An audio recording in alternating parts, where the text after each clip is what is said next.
देखरेख के अंदर होना चाहिए, तो उन्होंने किसी प्रकार से उनकी देखरेख नहीं की। डॉक्टर की लापरवाही की वजह से आज रेहाना की एक मासूम बेटी मुस्कान, जिसका अस्पताल के अंदर एडमिट थी, उसके दौरान ही निधन हो गया। उनके परिवार पे जो दुख और जो पीड़ा आई है, और उनके दुख के साथ में और ये हितेन व्यास डॉक्टर है, उनकी लापरवाही से जिस बेटी का निधन हो गया, उसके न्याय के लिए हम सब लोग आज जिला कलेक्ट्रेट के अंदर धरना प्रदर्शन कर रहे हैं। बच्ची को पथरी थी और चेकिंग के दौरान पता चला कि इसकी पथरी है। डॉक्टर ने बोला कि इसका सीटी स्कैन कराना है, और सीटी स्कैन के लिए भी उनसे 8,000 रुपये मांगे गए, और उसके अंदर पथरी पाई गई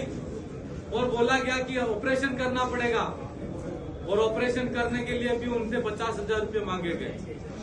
और 50,000 रुपये परिजन नहीं कर सके, तो जैसे तैसे करके 20,000 रुपये किए, और 20,000 रुपये देने के बाद में उसका ऑपरेशन हुआ, और ऑपरेशन करने के बाद 30,000 रुपये घर परिवार वाले उसको नहीं दे पाए डॉक्टर को, तो उसने बिल्कुल उस बच्ची की तरफ ध्यान नहीं दिया, और आज उनकी गौर लापरवाही की वजह से एक मासूम बेटी की जान चली गई। मैं प्रशासन और सरकार से कहना चाहूंगा, यह एक बेटी है जो मात्र एमजी अस्पताल के अंदर और कलेक्ट्रेट के अंदर इतने लोग बैठे हैं। एक दिन के अंदर अगर गिना जाए तो कितने सारे लोग स्वास्थ्य विभाग के अंदर आम जन, गरीब दलित शोषित पीड़ित के जो इलाज कराने आते हैं, उनकी देखरेख सही से नहीं होती, उनका इलाज सही से नहीं होता, और उनकी लापरवाही की वजह से मौत के घाट उतार दिए जाते हैं। मैं इस मौके पर कहना चाहूंगा, यह हम सब के लिए और पूरे क्षेत्र के लिए मानवीयता को तार तार कर देने वाला एक बहुत बड़ा दर्दनाक हादसा है, क्योंकि आज एक सिस्टम जो फेलियर सिस्टम, एक सिस्टम की फेलियर की वजह से एक बेटी की जान चली गई। आज हम मुस्कान को वापस नहीं ला सकते, लेकिन मैं पूरे जिले के अंदर कहना चाहूंगा कि आप जितने भी लोग जैसे सरकारी अस्पतालों के अंदर जा रहे हैं, अगर वहां पर आपके साथ में सही व्यवहार नहीं किया जाता, आपकी बात को सुना नहीं जाता, और जो भी सरकार द्वारा दी जाने वाली सुविधाओं से आपको वंचित किया जाता है, अगर ऐसा कोई मामला आता है तो पूरे जिले भर के अंदर से जितने भी साथी हैं, युवा साथी जागरूक हैं, सोशल मीडिया के माध्यम से ये पता चल जाना चाहिए, और अगर ऐसी दोबारा कोई गौर लापरवाही होती है, तो उसके दौरान अगर किसी का निधन हो जाता है या किसी की मौत हो जाती है, तो उसके लिए हम पूरे जिले भर के अंदर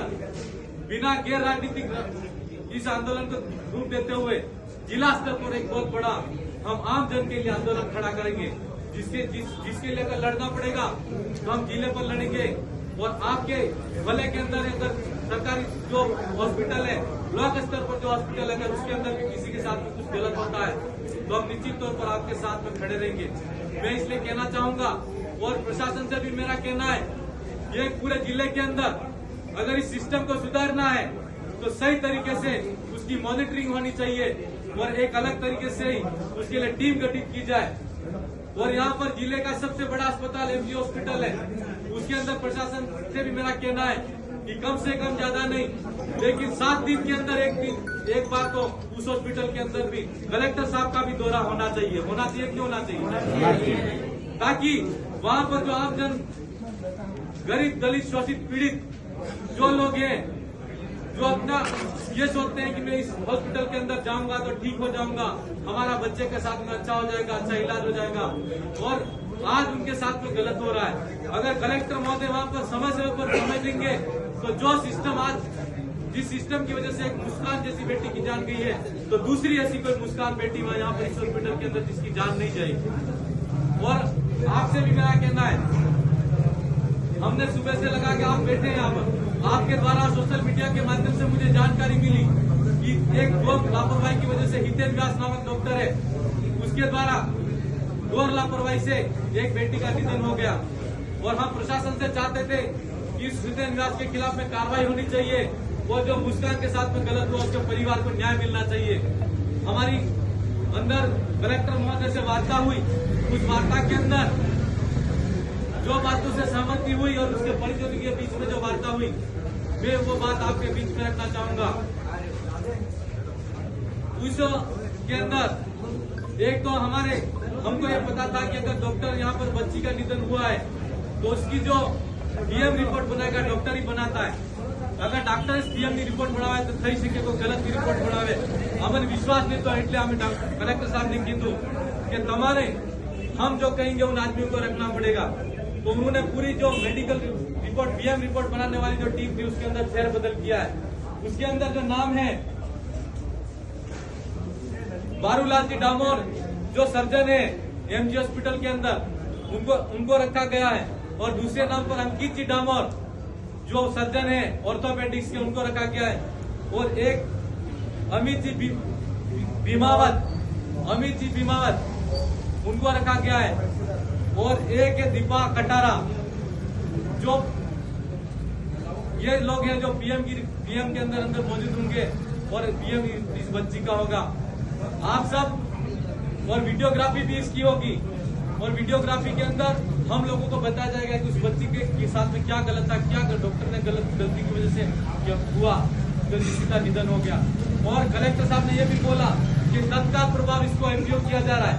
अभी उसको एमपीओ कर देंगे। और अगर मैंने बोला है कि इस बेटी के साथ में अगर न्याय नहीं होगा, आज मैं परिजन कह रहे हैं और वार्ता हुई है आपके बीच में, तो मैं जा रहा हूँ। लेकिन अगर इस बेटी के साथ में न्याय नहीं होगा, जब कभी भी आपकी आवाज होगी आप सब बोलेंगे। और अगर इसको जो हितेन जी व्यास है उनको सस्पेंड नहीं करेंगे, निलंबित नहीं करेंगे, तो मैं दोबारा भी धरना लगाना पड़े जिला कलेक्टर पे लगाऊंगा, ऐसा मैंने बोला है। तो उन्होंने आश्वस्त किया है एमपीओ तो अभी तत्काल करेंगे और अगर इनको निलंबित भी करने के लिए उन्होंने 12 घंटे 8 घंटे 24 घंटे के अंदर ऑपरेशन के बाद में इस मुस्कान बच्ची को कभी भी जाके नहीं देखा। ये घोर लापरवाही, खुद कलेक्टर साहब ने बोला कि इनकी लापरवाही है। जो मैंने उनकी रिपोर्ट के अंदर जो डीएम आए थे उन्होंने रिपोर्ट मंगवाई, रिपोर्ट देखी और रिपोर्ट के अंदर पता चला है कि उन्होंने न तो 8 घंटे में देखा है न 12 घंटे में देखा है, ऑपरेशन किया इसके बाद से लगा कि कभी भी बच्ची के परिजन या बच्ची की तरफ वो आए ही नहीं। तो उन्होंने खुद ने बोला कि जो आगे से होगा वो आगे से होगा, मैं पूरी रिपोर्ट बना के आगे भेज दूंगा। मैं आपको आश्वस्त करता हूं कि इनके खिलाफ में जो भी कार्रवाई करनी पड़ेगी मैं करूंगा। मैं आप सबसे निवेदन करूंगा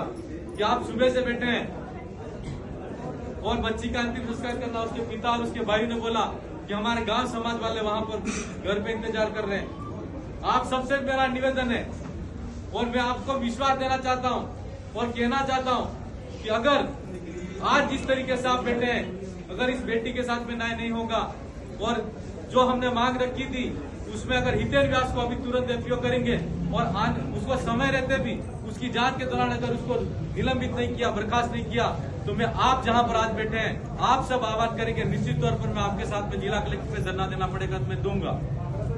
ये मैं आपको आश्वस्त करता हूं और आश्वासन देता हूं। लेकिन आज पिता और भाई दोनों ने मुझे बोला कि एमएलए साहब